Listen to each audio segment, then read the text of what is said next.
Hi అందరికీ 2026 SSC Telugu exam దగ్గర పడుతోందా? వ్యాకరణమనగానే కొంచెం టెన్షన్ మొదలవుతోంది గదూ. కానీ అస్సలు వర్రీ అవ్వకండి. ఈ మోడల్ పేపర్ని మనం ఇప్పుడు పూర్తిగా డీకోడ్ చేద్దాం. ఇందులో దాగున్న సీక్రెట్స్ ఏంటో, ఎలా ఈజీగా మార్కులు సంపాదించుకోవాలో స్టెప్ బై స్టెప్ చూసేద్దాం. సరేనా? ఇంక లేట్ చేయకుండా స్టార్ట్ చేద్దాం. 10th క్లాస్ బోర్డ్ ఎగ్జామ్, ఆపైన తెలుగు గ్రామర్. ఈ కాంబినేషన్ వినగానే చాలా మందికి గుండెల్లో చిన్న భయం మొదలవుతుంది. కానీ నిజం చెప్పాలంటే అస్సలు భయపడాల్సిన పనే లేదు. కరెక్ట్గా ప్లాన్ చేసుకుంటే ఈ గ్రామర్ సెక్షనే మనకు ఫుల్ మార్కులు తెచ్చిపెట్టే ఒక గోల్డెన్ ఏరియా అన్నమాట. చూడండి, ఈ మోడల్ పేపర్ అనేది జస్ట్ ఒక క్వశ్చన్ పేపర్ కాదు. ఇది మన విజయానికి ఒక ట్రెజర్ మ్యాప్ లాంటిది. ఇందులో ఉన్న ప్రతి క్వశ్చన్ ఒక క్లూ అన్నమాట. ఆ క్లూస్ని మనం ఫాలో అయితే ఫైనల్ ఎగ్జామ్లో ఈజీగా గెలిచేయొచ్చు. సరే, ఈరోజు మనం ఏమేం కవర్ చేయబోతున్నామంటే, ఫస్ట్ ఎగ్జామ్ పేపర్ స్ట్రక్చర్ ఏంటో చూద్దాం.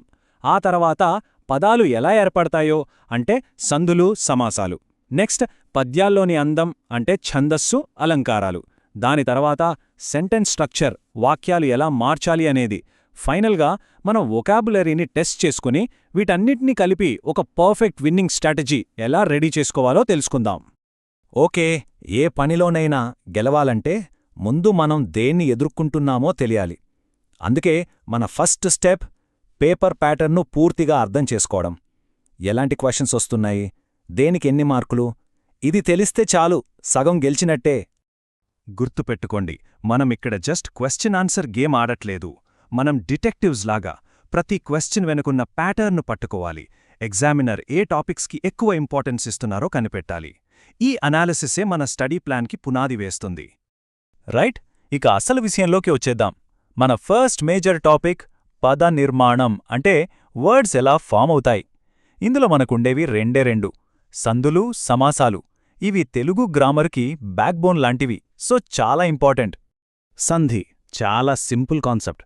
రెండు పదాలు కలిసినప్పుడు వాటి మధ్య వచ్చే చిన్న మార్పే సంధి. ఆ మార్పు ఏంటి, ఎందుకొచ్చిందో కనిపెట్టడమే మన పని.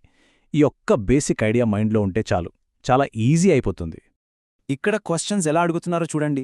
ఒక పక్క ఒక పదాన్నిచ్చి దాన్ని విడదీయమంటున్నారు, సంధి పేరు చెప్పమంటున్నారు, అంటే అనాలిసిస్ స్కిల్ టెస్ట్ చేస్తున్నారు. ఇంకో పక్క సమాసంలో విగ్రహవాక్యం రాసి దాన్ని టైప్ చెప్పమంటున్నారు, అంటే రికగ్నిషన్ స్కిల్, గుర్తించడం అన్నమాట. సో మనకి రెండు స్కిల్స్ కావాలి. సో ఈ సెక్షన్లో ఫుల్ మార్క్స్ కొట్టాలంటే ఏం చెయ్యాలి? సంధి రూల్స్, ముఖ్యంగా సవర్ణ దీర్ఘ, గుణ, యణాదేశ్ లాంటివి, వాటిని బాగా గుర్తుపెట్టుకోవాలి. విగ్రహవాక్యాలు రాయడం మళ్లీ మళ్లీ ప్రాక్టీస్ చెయ్యాలి. ఇక ద్విగు, ద్వంద్వ, తత్పురుష లాంటి కామన్ సమాసాలు చూడగానే గుర్తుపట్టేలా ట్రైన్ అవ్వాలి. Okay, next section. ఇది చాలామందికి ఇష్టమైన టాపిక్, కావ్య సౌందర్యం. అంటే ఛందస్సు, అలంకారాలు. ఇది జస్ట్ మార్కుల కోసం చదివే టాపిక్ కాదు. మన తెలుగు భాష ఎంత అందమైనదో మనకు తెలిసేది ఇక్కడే. అలంకారం పేర్లోనే ఉంది గదా, డెకరేషన్ అన్నమాట. సింపుల్గా చెప్పే మాటకి కొంచెం అందం, పవర్ యాడ్ చేయడానికి కవులు వాడే టెక్నిక్స్ని అలంకారాలు అంటాం. మనం ఆ డెకరేషన్ని కనిపెట్టాలి, అంతే. ఇక్కడ కూడా క్వశ్చన్స్ రెండు రకాలుగా వస్తాయి. ఒకటి, ఒక లైన్ ఇచ్చి ఇందులో ఏ అలంకారముంది అని అడుగుతారు, సింపుల్ ఐడెంటిఫికేషన్. ఇంకొకటి, ఒక పద్యపాదమిచ్చి దాన్ని గురులోగులుగా విడగొట్టి అది మన గణ విభజన చేసి అది ఏ ఛందస్సో చెప్పమంటారు. దీనికి కొంచెం ప్రాక్టీస్ ఎక్కువ కావాలి. ఈ సెక్షన్లో మీరు మాస్టర్ అవ్వాలంటే సింపుల్ చెక్లిస్ట్.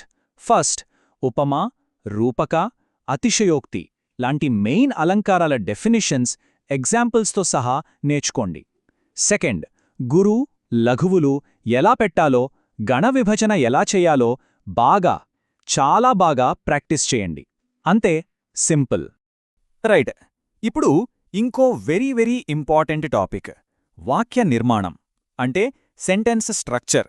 ఒకే విషయాన్ని మనం ఎన్ని రకాలుగా చెప్పొచ్చు అనేది ఇక్కడ నేర్చుకుంటాం. వాక్యాలను మార్చడం వస్తే లాంగ్వేజ్పై మనకు మంచి గ్రిప్ ఉన్నట్లు లెక్క. ఇక్కడ ఒక గోల్డెన్ రూల్ ఉంది, గుర్తుపెట్టుకోండి. వాక్య రూపాంతరం అంటే సెంటెన్స్ ఫార్మాట్ మార్చాలి, మీనింగ్ కాదు. అర్థం అస్సలు మారకూడదు, రూపం మాత్రమే మారాలి. ఇదే ఇక్కడ అసలైన ట్రిక్. ఇక్కడ చూడండి, ఎంత సింపుల్ ఎగ్జాంపులో. రాముడు అన్నం తిన్నాడు, ఇది ఒక వాక్యం. రాముడు నిద్రపోయాడు, ఇది ఇంకో వాక్యం. ఈ రెండింటినీ కలిపి రాముడు అన్నం తిని నిద్రపోయాడు అని ఒకే వాక్యంగా మార్చాం. చూశారా? మీనింగ్ మారలేదు, కానీ స్ట్రక్చర్ మారింది.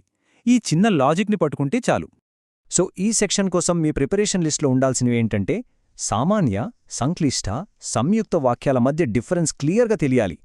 ఇక పేపర్ చూస్తే కర్తరి, కర్మణి వాక్యాలు అంటే మన ఇంగ్లీష్లో యాక్టివ్ ప్యాసివ్ వాయిస్ లాంటిది అది, ఇంకా ప్రత్యక్ష పరోక్ష కథనాలు అంటే డైరెక్ట్ ఇండైరెక్ట్ స్పీచ్. ఈ రెండూ చాలా ఇంపార్టెంట్. బాగా ప్రాక్టీస్ చేయండి. ఓకే, ఇప్పుడు దాకా రూల్స్, స్ట్రక్చర్స్ గురించి చూశాం. ఇప్పుడు మనం వర్డ్ పవర్ని టెస్ట్ చేసే టైం వచ్చింది. అదే పదజాలం అంటే వొకాబులరీ.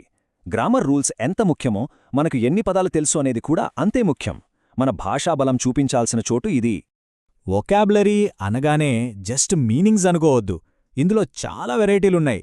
పర్యాయ పదాలు అంటే సినోనిమ్స్, నానార్థాలు అంటే ఒకే పదానికి వేర్వేరు అర్థాలు, ప్రకృతి వికృతులు, ఇలా చాలా రకాలుగా మన నాలెడ్జ్ని టెస్ట్ చేస్తారు. మన వర్డ్ బ్యాంక్ ఎంత పెద్దదిగా ఉంటే ఈ సెక్షన్లో మార్కులు తెచ్చుకోవడం అంత ఈజీ అనమాట. ఈ మోడల్ పేపర్లోనే చూడండి, ఒకవైపు పర్యాయ పదాలు అడిగారు అంటే సేమ్ మీనింగ్ ఇచ్చే పదాలు, ఇంకోవైపు నానార్థాలు అడిగారు అంటే ఒకే పదానికి ఉండే డిఫరెంట్ మీనింగ్స్.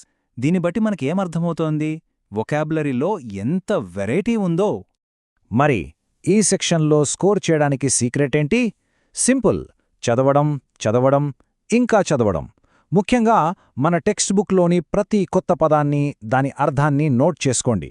ప్రకృతి వికృతులు, వ్యుత్పత్త్యర్థాలు, జాతీయాలు, వీటిపై స్పెషల్ ఫోకస్ పెట్టండి. ఓకే, ఇప్పటిదాకా పేపర్లోనే ఒక్కో సెక్షన్ని మనం విశ్లేషించాం. సందులు, సమాసాలు, అలంకారాలు అన్నీ చూశాం. ఇప్పుడు వీటన్నిటినీ కలిపి ఒక పక్కా విన్నింగ్ ప్లాన్గా ఎలా మార్చుకోవాలో చూద్దాం. మన ఫైనల్ స్ట్రాటజీ ఏంటంటే, మన సక్సెస్ ఫార్ములా కేవలం 3 స్టెప్స్. స్టెప్ 1, క్వశ్చన్ టైప్స్ని కేటగిరీలుగా విడగొట్టండి. ఏవి సంధులు, ఏవి అలంకారాలు అని. స్టెప్ 2, ప్రతి కేటగిరీలో రిపీటెడ్గా వచ్చే టాపిక్స్ని గుర్తించి వాటిని పదే పదే ప్రాక్టీస్ చేయండి. స్టెప్ 3, ఇది చాలా ముఖ్యం. టైమర్ పెట్టుకుని మోడల్ పేపర్ సాల్వ్ చేయండి. టైం మేనేజ్మెంట్ చాలా కీలకం. చూశారుగా, మనమిలా డీకోడ్ చేశాక తెలుగు గ్రామర్ అంత కష్టంగా అనిపించట్లేదు గదా? ఇది ఒక చిక్కుముడి కాదు, జస్ట్ ఒక పజిల్. దాన్ని సాల్వ్ చేసే ట్రిక్స్ ఇప్పుడు మనకు తెలుసు. కరెక్ట్ ప్లాన్, కొంచెం ప్రాక్టీస్, ఈ రెండూ ఉంటే ఈ ఎగ్జామ్లో విజయం మనదే. మరి పరీక్షను జయించడానికి రెడీనా?